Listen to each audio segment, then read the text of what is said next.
नमस्कार। Public India 9 AM संस्करण में आप सबका स्वागत है। आज हम लोग चर्चा करेंगे चाइना पर। सरकारी समाचार एजेंसी शिन्हुआ ने अनुसार 27 दिसंबर को उत्तर पश्चिमी झिंजियांग उइगर स्वायत्त क्षेत्र में सरकार ने क्षेत्र में 2 नए काउंटी स्थापित करने की घोषणा की। चाइना की सरकार ने घोषणा की हेआन काउंटी और हेकांग काउंटी, ये 2 इन काउंटीज के नाम हैं। होटन प्रांत द्वारा प्रकाशित दोनों काउंटी की स्थापना को कम्युनिस्ट पार्टी ऑफ चाइना और केंद्र समिति और राज्य परिषद द्वारा अनुमोदित किया गया है। इससे कहा गया है कि हेआन की काउंटी सीट हांगलिंग टाउनशिप है, जबकि हेकांग की काउंटी सीट जियोडुला टाउनशिप है। ये नाम है दोनों काउंटीज के। काउंटी का मतलब होता है एक नगर निगम। एक नगर निगम का तकरीबन क्षेत्र 340 वर्ग किलोमीटर से ज्यादा होता है और माना जा रहा है विशेषज्ञों द्वारा कि 4000 किलोमीटर की देपसांग और डेमचौक में जो हमारी जमीन पे कब्जा 2020 में लॉकडाउन के समय चाइना ने किया था बेल्ट रोड इनिशिएटिव का, और उसका जो कब्जा है उन्होंने नहीं छोड़ा और हमें बफर जोन बनाना पड़ा अपने इलाके में। अब 38,000 किलोमीटर टोटल, 4000 किलोमीटर तब का और उसके बाद अब ये 32 या 34,000 किलोमीटर का कब्जा फिर से चाइना ने 2 काउंटीज बनाने के लिए किया है। टोटल वर्ग क्षेत्र अब कहीं 36,000 किलोमीटर से 38,000 स्क्वायर किलोमीटर का बन गया है। और प्रधानमंत्री मोदी कहते हैं कि कोई भारत में ना घुसा था ना घुसा है। क्या आप मान सकते हैं इस बात को? जब मोदी साहब शी जिनपिंग को जाके मिलते हैं, जिस तरीके से उनसे वार्ता करते हैं, उसके बाद ये अनाउंसमेंट जब उनका समाचार एजेंसी करती है, तो आप समझ लीजिए कि चाइना भारत को लाल आंख दिखा रही है या हमारी सरकार या मोदी जी चाइना को लाल आंख दिखा रहे हैं। इसमें हम विस्तार से बात करेंगे और थोड़ी जानकारी, अहम जानकारी जानेंगे और उसके बाद उसका एनालिसिस करेंगे। चीन ने हॉटन प्रांत में 2 नए काउंटी बनाए, जैसे कि मैंने आपको बताया। कुछ हिस्से लद्दाख में आएंगे। भारत ने गंभीर विरोध दर्ज कराया है। शुक्र मनाइए कि भारत ने मान तो लिया कि 2 काउंटी भारत के अधिकार क्षेत्र अक्साई चीन में लद्दाख के क्षेत्र में आने वाले ये 2 काउंटीज चाइना अब बना रहा है और उस पे जबरन कब्जा चाइना ने कर लिया है। भारत विदेश मंत्रालय के प्रवक्ता रणधीर जायसवाल ने कहा कि इन तथाकथित काउंटीज का कुछ हिस्से भारत के केंद्र शासित प्रदेश लद्दाख में आते हैं। तो ये अब हमारे विदेश मंत्रालय का आधिकारिक बयान आ चुका है कि ये काउंटीज भारत के अधिकार क्षेत्र लद्दाख के हिस्से हैं। चाइना का कोई अधिकार नहीं है इन पे काउंटीज बनाने का। चीन द्वारा जो 2 काउंटीज बनाने की स्थापना करने की घोषणा की गई है, दोनों देशों ने विशेष प्रतिनिधियों द्वारा लगभग 5 वर्षों से रुकी सीमा वार्ता को फिर से शुरू करने के कुछ दिन बाद आई है। इसका मतलब है कि चाइना सीमा वार्ता कर रहा है, आप ही के इलाके में बफर जोन बनाने की बात कर रहा है। आप ही का ट्रेड डेफिसिट इंपोर्ट बिल जो $1 बिलियन 2001 में था, वो बढ़कर आज की डेट में टोटल कारोबार $137 बिलियन का है, जिसमें हमारा ट्रेड डेफिसिट चाइना के साथ 100 बिलियन से ऊपर है। और कुछ अनुमान के अनुसार अगले 4 साल में ये ट्रेड डेफिसिट 4 गुना हो जाएगा। यानी कि हम हेविली डिपेंडेंट हैं चाइना पर अपनी इंपोर्ट के लिए। जो हमारे जो कंपनीज या मैन्युफैक्चरिंग जो इंडस्ट्री हमारे देश में है, वो जो इंटरमीडिएरी प्रोडक्ट्स है वो सारा चाइना से मंगा रही है, चाहे वो ग्रीन एनर्जी के प्रोजेक्ट्स हों, चाहे वो सोलर मॉड्यूल्स हों, चाहे वो जरूरत का सामान हो। क्योंकि नोटबंदी के बाद और जीएसटी इंप्लीमेंटेशन के बाद जिस तरीके से असंगठित क्षेत्र में काम कम हुआ, नौकरियां चली गईं, एसएमईज और एमएसएमईज के जो आउटस्टैंडिंग ड्यूज थे, उनके चलते वो फैक्ट्रियां बंद हो गईं। तो अब चाइना से इंपोर्ट करना बड़ी इंडस्ट्रीज को सस्ता पड़ रहा है। वो कहते हैं कि हम बनाना ही क्यों, मैन्युफैक्चरिंग करनी क्यों, जब चाइना से सस्ता माल हिंदुस्तान में आ सकता है। जिससे भारत की आर्थिक कमजोरी हुई। हमारी जो डिमांड साइड है वो बिल्कुल नीचे चली गई। सप्लाई साइड प्रोडक्ट्स है पर डिमांड साइड खरीदने वाले लोग नहीं है, क्योंकि लोगों के पास पैसा नहीं है। और लोगों के पास पैसा क्यों नहीं है? क्योंकि लोगों के पास नौकरी नहीं है। और नौकरी क्यों नहीं है? क्योंकि फैक्ट्रियां बंद हो गई हैं, सारा माल चाइना से इंपोर्ट हो रहा है। तो आर्थिक नीति देख लें या अपना बॉर्डर देख लें, दोनों तरफ चाइना की मार भारत पर पड़ रही है। हमने चीन के होटन प्रांत में 2 नए काउंटी स्थापित करने के से संबंधित घोषणा देखी है। इन तथाकथित काउंटी के अधिकार क्षेत्र में कुछ हिस्से भारत के केंद्र शासित प्रदेश लद्दाख में आते हैं। ऐसा रणधीर जायसवाल ने ऑफिशियल तौर पे कहा, हमने इस क्षेत्र को भारतीय क्षेत्र पर अवैध चीनी कब्जे को कभी स्वीकार नहीं किया है। आपने स्वीकार नहीं किया है, पर विदेश मंत्रालय या डिफेंस मिनिस्टर राजनाथ सिंह, जिन्होंने 2 बार वार्ता की चाइना से, उनसे भी पूछा जाना चाहिए कि आपकी वार्ताओं में क्या आपने इस बात का ज़िक्र नहीं किया? क्या जब इसकी सैटेलाइट इमेजेस, बहुत सारी सैटेलाइट इमेजेस जब बहुत जगह आ रही थीं और वॉशिंगटन पोस्ट से लेकर तमाम टीवी चैनल्स ये दिखा रहे थे कि हमारी इलाके में कब्जा करके और गाँव के गाँव बस रहे हैं, अरुणाचल हो, उत्तराखंड हो और अब अक्सै चीन में लद्दाख के क्षेत्रों पर 2 काउंटीज़ बनने की बात हो, 36-38 हज़ार किलोमीटर का कार हमारा जो अधिकार क्षेत्र है, उस पे कब्जा करना ये कोई आसान बात नहीं है। आप नेहरू को कहते हैं कि नेहरू की फॉरेन पॉलिसीज़ फेल थी, नेहरू की चाइना पॉलिसी फेल थी, हमने बहुत सारी ज़मीन अपनी चाइना की तरफ जाने दी, तो आपने क्या किया? आपने तो बजाय बजाय लड़ने के ऐसा लगता है सरेंडर कर दिया। मोदी सरकार आर्थिक नीतियों पर तो विफल रही रही। एमएसएमईज़ और एसएमईज़ और देश में 2 करोड़ कारोबार, 2 करोड़ नौकरियाँ देने वाले, जो मोदी जी ने ऐलान किया था कि 2 करोड़ नौकरियाँ देंगे, वो 20 लाख नौकरियाँ 5 साल में नहीं दे पाए। और अब भारत जो है, वो आर्थिक विषमताओं से और आर्थिक स्थितियों से बहुत ही कमज़ोरी से निकल रहा है। अब उनका ये भी कहना है रणधीर जायसवाल जी का कि नई काउंटी बनने से ना तो क्षेत्र पर हमारी संप्रभुता के बारे में भारत की दीर्घकालिक कालिक और सुसंगत स्थिर पर कोई असर पड़ेगा, स्थिति पर कोई असर पड़ेगा। चीन के अवैध और जबरन कब्जे को वैधता मिलेगी, जायसवाल ने कहा। वैधता कैसे मिल जाएगी? चीन को तो अवैध और जबरन कब्जे को वैधता तो मिलनी नहीं चाहिए। आप तो संप्रभुता की बात करते हैं, आप तो बात करते हैं कि भारत की दीर्घकालिक और सुसंगत स्थिति पर कोई असर नहीं पड़ेगा। क्यों नहीं पड़ेगा? असर तो पड़ेगा, असर तो पड़ रहा है। उन्होंने आगे कहा, हमने राजनयिक चैनलों के माध्यम से चीनी पक्ष के समक्ष गंभीर विरोध दर्ज कराए हैं। आप गंभीर विरोध दर्ज करा रहे हैं, पर आप अपनी आर्मी को इस्तेमाल क्यों नहीं कर रहे हैं? आप अपने आर्मी को, अपने जनरल्स को ऑर्डर क्यों नहीं दे रहे हैं? आपको याद होगा 1962 की वॉर में चाइना को हमने बैक फुट पर कर दिया था। भारत की जो आर्मी है, भारत की फौज है, भारत के जवान हैं, वो कमज़ोर नहीं है। चाइना में वन चाइल्ड पॉलिसी है, भारत में वन चाइल्ड पॉलिसी नहीं है। वो घबरा सकते हैं अपने परिवारों को लेकर, भारत में घबराने की कोई ज़रूरत नहीं है।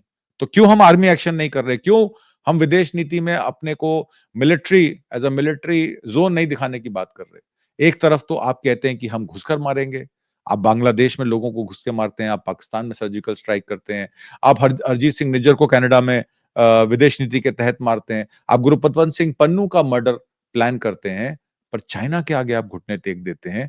तो ये तो वही बात हो गई कि चाइना जो है इस समय रशिया के बाद विश्व में सबसे बड़ा ताकतवर एक कंट्री बनकर आ रहा है। और ब्रिक्स कंट्रीज में रशिया और चाइना का दबदबा देखकर, और इंडिया जो है, भारत जो है, जिस तरीके से अमेरिका के गोदी में जाके बैठ गया है, उससे हमारी जो विदेश नीति है, जिसमें भूटान हो, मालदीव्स हो, श्रीलंका हो, नेपाल हो, ये सब कंट्रीज हमसे दूर चले। बांग्लादेश भी, बांग्लादेश में सत्ता पलट हुई, तख्ता पलट हुआ, आज आप घुसपैठियों की बात कर रहे हैं। आप दिल्ली में घुसपैठिए ढूँढ रहे हैं, पहले झारखंड में घुसपैठिए ढूँढ रहे थे। तो सारा समय इलेक्शन मोड में रहना भारत की विदेश नीति और भारत की आर्थिक व्यवस्था, अर्थव्यवस्था के लिए बहुत ही खराब विषय है। इसके बारे में प्राइम मिनिस्टर मोदी को सोचना चाहिए। संबंधों में ये ताजा तनाव भारत और चीन के बीच में 4.5 साल से चल रहे सीमा गतिरोध को खत्म करने और अविश्वास को कम करने के लिए कदम उठाने की घोषणा के कुछ सप्ताह बाद आया है। अब एक तरफ तो आप विदेश मंत्रालय से उनकी मीटिंग कर रहे हैं। आपके अजीत डोभाल साहब गए, उनके लोगों से मिलकर आए। आपने देखा राजनाथ सिंह की 2 मीटिंग डिफेंस मिनिस्टर के साथ हुई। प्राइम मिनिस्टर मोदी अपने चाइना के शी जिनपिंग को मिले।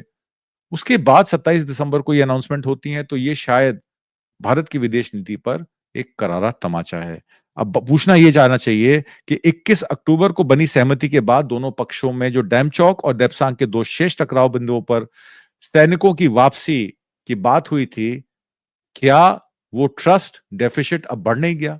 क्या चाइना को आप ट्रस्ट कर सकते हैं जिस तरीके से चाइना आपको बार-बार खबर देता है कि आज हमने 2 काउंटीज़ बना लिए हैं, आज हम ब्रह्मपुत्रा पे बड़ा डैम बनाने वाले हैं। $137 बिलियन यानी कि 1 ट्रिलियन युआन की ये जो बड़ी कवायद है, जिसमें ब्रह्मपुत्रा का डैम बनने वाला है, ये क्या नुकसान करेगा हमारे देश का, वो भी मैं आपको आगे चल के बताऊँगा। प्रधानमंत्री मोदी और चीनी राष्ट्रपति शी जिनपिंग ने 23 अक्टूबर को रूस के ब्रिक्स शिखर सम्मेलन के दौरान बातचीत की थी और विभिन्न द्विपक्षीय वार्ता तंत्रों को पुनर्जीवित करने की सहमति जताई थी, जिसमें संबंधों को सामान्य बनाने की मंशा के संकेत भी थे। तो मोदी साहब, आप शी जिनपिंग को मिले, ब्रिक्स समिट में मिले और आपने उनसे शांति की वार्ता की। आपने कहा कि हम एस्केलेशन को कम करेंगे, हम सैन्य संबंधी चीज़ों में बात करेंगे, हम संधि करेंगे, हम बफर ज़ोन बनाएँगे। डेप्चोंग और डेप्सांग की बात हुई, पर डेप्चोंग, डेप्सांग छोड़ के तो आपके 2 काउंटीज़ बन गए। 32,000 स्क्वायर किलोमीटर पे चाइना ने फिर कब्ज़ा कर लिया, अरुणाचल में गाँव बसा दिए। तो अब आप क्या करेंगे? लगभग 50 मिनट मिनट की बैठक जो चली थी मोदी जी के साथ, उन्होंने मतभेदों और विवादों को ठीक से सँभालने और उन्हें सीमा क्षेत्र में शांति और सौहार्द को भंग न करने देने का में महत्व को रेखांकित किया था। ये सब आपने किया था, पर उसके बावजूद चाइना ने आपके साथ क्यों किया? आपका विश्वासघात क्यों किया? आपके साथ कुठाराघात क्यों किया? आपके पीठ पर छुरा क्यों भोंपा? ये देश की जनता जानना चाहती है। लगभग 4 सप्ताह बाद सीमा मुद्दे पर विशेष प्रतिनिधियों, भारत के राष्ट्रीय सलाहकार अजीत डोभाल, जैसे कि मैंने आपको बताया, एनएसए राष्ट्रीय सुरक्षा सलाहकार अजीत डोभाल और चीन के विदेश मंत्री वांग यी ने बीजिंग में बातचीत भी की। 20 दौर की वार्ता अभी तक हो चुकी है। प्रधानमंत्री मोदी की एक मीटिंग हुई है शी जिनपिंग के साथ, उसके अलावा 20 दौर की वार्ताएँ हो चुकी हैं। सैन्य सैन्य वार्ताएँ भी हो चुकी हैं। रक्षा मंत्रालय के द्वारा भी वार्ताएँ हो चुकी हैं और अजीत डोभाल जो राष्ट्रीय सुरक्षा सलाहकार हैं, उनकी भी वार्ता उनके विदेश मंत्री वांग यी के साथ हुई है। ये लगभग 5 वर्षों में विशेष प्रतिनिधियों के ढांचे के तहत पहली वार्ता थी। वार्ता के दौरान डोभाल और वांग ने सीमा पार सहयोग के लिए सकारात्मक दिशा पर ध्यान केंद्रित करने की बात की, जिसमें कैलाश मानसरोवर यात्रा को फिर से शुरू करना, नदी डेटा साझा करना और सीमा व्यापार शामिल था। आप व्यापार तो सुरक्षित कर रहे हैं, आप इंपोर्ट सुरक्षित कर रहे हैं, पर आप सीमा वार्ता पे सुरक्षा का जो प्रबंध है, उसमें कमज़ोर दिखाई देते हैं। आप नदियों का जो डेटा उस पे कमज़ोर दिखाई देते हैं, नहीं तो आपको पता लग जाता कि ब्रह्मपुत्र पर जो बड़ा डैम बनाने की कवायद चाइना कर रहा है, उसके बारे में आपकी नेशनल सिक्योरिटी एडवाइजरी की सूचना क्यों नहीं थी? ये सूचनाएँ आपको आधिकारिक तौर पर चाइना क्यों देता है? सवाल ये भी खड़ा हो जाता है। अब तक भारत चीन द्वारा लगभग 4000 स्क्वायर किलोमीटर क्षेत्र पर कब्जा करने की खबरों को नकार कर खारिज कर रहा था। उन्होंने कहा ना कोई घुसा था, ना कोई घुसा है, देश का चौकीदार देश की सीमा पर सुरक्षा देख रहा था। और आपको याद है, जब भी दिवाली आती है, जब भी कोई ऐसा सेलिब्रेशन आता है, आर्मी यूनिफ़ॉर्म पहन के मोदी जी सबसे पहले हमारे सेना के जवानों को अक्षय चिन्ह मिलने जाते हैं। तो उनको ये जानकारी क्यों नहीं दी गई? ये हमारी नेशनल सुरक्षा सलाहकार का और नेशनल सिक्योरिटी हमारी जो एजेंसी है, उसकी एक फेलियर मानी जा सकती है। विदेश मंत्रालय के प्रवक्ता का ये भी कहना है कि चीन ने 2 काउंटी स्थापित कर ली हैं, वो इस बात को मानते हैं। काफ़ी बड़ा क्षेत्र जिसमें मुख्य शहर और कई पूर्वोत्तर कस्बे और गाँव शामिल हैं। हमने ऐसी 7 निगमों की ज़मीन खो दी है। धार्मिक अल्पसंख्यकों को परेशान करने, कॉलेज के बच्चों और कार्यकर्ताओं की पिटाई करने के बजाय अगर सीमा हमारी बहादुरी देखने के लिए सही जगह होती, अगर हमारे सीमा सुरक्षा बल, हमारी आर्मी, हमारी फोर्सेस अगर वहाँ पर चाइना को लाल आँख दिखाकर ये काउंटी बनने नहीं देती, तब हम मान लेते कि मोदी जी आप में दम है, आप देश को सुरक्षित रख रहे हैं, आप देश के चौकीदार हैं और आप देश को बिकने नहीं देंगे। पर लगता ऐसा है कि चाइना पर ओवर डिपेंडेंस के कारण चाइना अपनी मनमानी कर रहा है और भारत कहीं न कहीं चाइना के सामने कमज़ोर दिख रहा है। मैं आप लोगों को बता दूँ, एक काउंटी आमतौर पर बहुशहरी क्षेत्र होता है, जैसे पुणे नगर निगम मैंने आपको बताया 340 वर्ग किलोमीटर एक काउंटी है और 2 नए काउंटीज़ का मतलब है 28,000 से 30,000 स्क्वायर किलोमीटर हिंदुस्तान की ज़मीन अब चाइना के पास है। हमारा ट्रेड डेफिसिट $101 बिलियन है, जो कि अनुमानित $400 बिलियन पहुँच जाएगा अगले 3 साल में। तो हम अगर चाइना हमें इम्पोर्ट ना दे तो हम सर्वाइव नहीं करेंगे।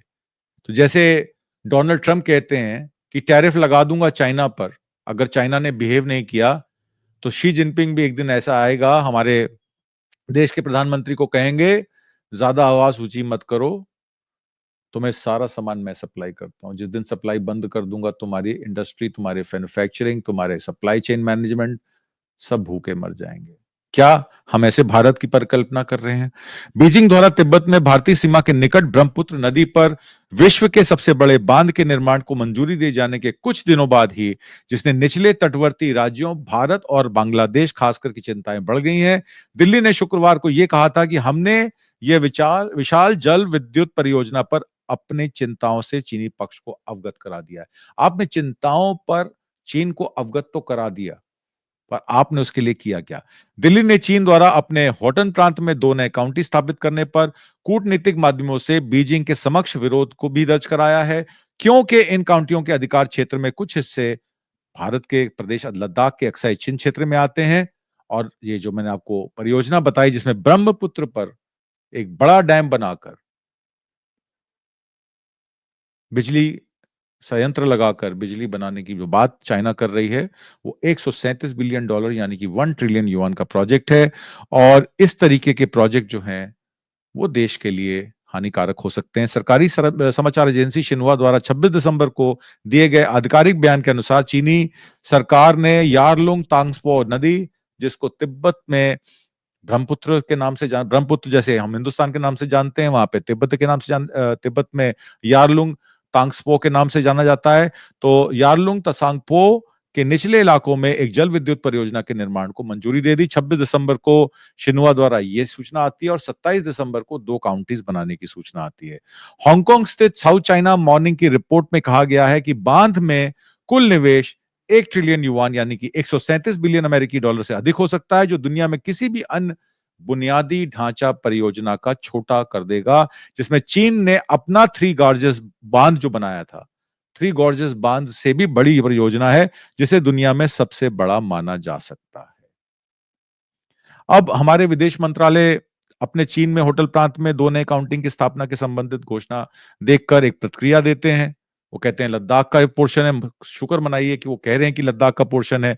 और फिर वो ये कहते हैं हमने इस क्षेत्र में भारतीय क्षेत्र पर अवैध चीनी कब्जे को कभी स्वीकार ही नहीं किया है। अरे स्वीकार नहीं किया, पर आपने अपना कब्जा छुड़ाने के लिए क्या किया? सवाल ये खड़ा हो जाता है। नए काउंटी बनने से ना तो इस क्षेत्र पर हमारी संप्रभुता के बारे में भारत की दीर्घकालिक और सुसंगत स्थिति पर कोई असर पड़ेगा, ऐसा उनका कहना है, और ना ही चीन के अवैध और जबरन कब्जे को वैधता मिलेगी। चीन के जबरन कब्जे को वैधता मिले ना मिले, हमारी संप्रभुता पे, हमारे बॉर्डर पर, हमारी सेना को, हमारे जवानों को आप ऑर्डर क्यों नहीं देते हैं चाइना को रोकने के लिए? उनका मनोबल क्यों नहीं बढ़ाते हैं? उनको अपना कार्य करने से क्यों रोक रहे हैं? देश का विदेश मंत्री हो, देश का गृह मंत्री हो या देश का रक्षा मंत्री हो, वो चुप क्यों है? क्या रक्षा मंत्री का दायित्व नहीं बनता देश के लोगों को सच बताना? क्या देश के विदेश मंत्रालय का काम नहीं बनता कि आप अमेरिका जाके अदानी के केस को कमजोर करने का काम तो कर सकते हैं, पर आप अमेरिका के राष्ट्रपति से मिलकर आप चाइना के विरुद्ध अपनी जो इस तरीके की जो चाइना ने हरकत की है, उसके बारे में आप विरोध दर्ज आपको कराना चाहिए था। आप गए थे अमेरिका, आप मिल सकते थे जो बाइडेन को। आप मिल सकते थे भावी राष्ट्रपति डोनाल्ड ट्रंप को, और आप उनको सूचित कर सकते थे कि इस तरीके से 2 प्रोविंसेस जो हैं लद्दाख के क्षेत्र में बन गई हैं। ब्रह्मपुत्रा पर एक बड़ा डैम बनने वाला है, उससे रिपेरियन स्टेट मतलब जो निचले जगह हैं, जैसे कि बांग्लादेश और भारत, जहां से Brahmaputra river via Indus river जो है, वो हमारे भारत में प्रवेश करती है पीओके के द्वारा और उसके बाद नीचे बांग्लादेश में जाती है। तो जब जलाशय बनाकर वहां डैम बन जाएगा, तो पानी की स्थिति क्या होगी? बाढ़ आएगी, पानी जो है वो इकट्ठा हो जाएगा और बहुत सारी ऐसी चीजें हो जाएंगी जो इंडस वाटर ट्रीटी को उल्लंघित करती हैं, वायलेट करती हैं। इसका कड़े से कड़े शब्दों में विदेश मंत्रालय द्वारा दर्ज होना चाहिए था और रक्षा मंत्रालय द्वारा इसकी करेक्ट रिपोर्ट देश के लोगों को दी जानी चाहिए थी। और प्रधानमंत्री मोदी का दायित्व बनता है कि वो बॉर्डर पर जाके अपने आर्मी को हौसलाइज करें, उनको बताएं कि आप लड़ाई करें, मैं आपके साथ हूं। अगर आप अपने आप को, जैसे president of United states of America, वो अपने वो सीनियर कमांडर रहते हैं, सुपीरियर सीनियर मोस्ट कमांडर होते हैं अमेरिकन आर्मी के, और आप जब वहां ड्रेस पहन के जाते हैं, तो आप अपने विदेश मंत्री के साथ जाइए वहां पर, आप अपना आपके रक्षा मंत्री के साथ जाइए और अपनी आर्मी को कहिए कि 1 इंच जमीन भी नहीं लेने दूंगा। बहुत सीरियस विषय है ये। हमको इस बन बातों पर सोचना चाहिए कि किन लोगों को हम अपना प्रतिनिधि चुनते हैं और प्रतिनिधि चुनने के बाद वो सरकारें लोगों के साथ किस तरीके का काम करती हैं, धोखा करती हैं, फ़रेब करती हैं। आपको तो वो मीठी-मीठी बातें बना के आपसे वोट ले लेते हैं, पर देश की रक्षा, देश के बॉर्डरों पर हमारे जवानों को मनोबल देना, उनको बल देना, उनको हिम्मत देनी, ताकत देनी और एक फ्रंट से लीड करना। देश के प्रधानमंत्री का ये काम है, देश के रक्षा मंत्री का ये काम है, देश के विदेश मंत्री का ये काम है। कहीं न कहीं हमारी सरकार चाइना के आगे घुटने टेकती नज़र आ रही है। इन्हीं सब बातों के साथ मैं अब आपसे विदा लेता हूँ। उम्मीद करता हूँ आपको कार्यक्रम अच्छा लगा होगा। कमेंट बॉक्स में ज़रूर लिखिएगा कि आपको ये कार्यक्रम कैसा लगा। कल फिर किसी नए सब्जेक्ट पर मैं आपके समक्ष पेश होऊँगा। बहुत-बहुत धन्यवाद। नमस्कार। जय हिंद।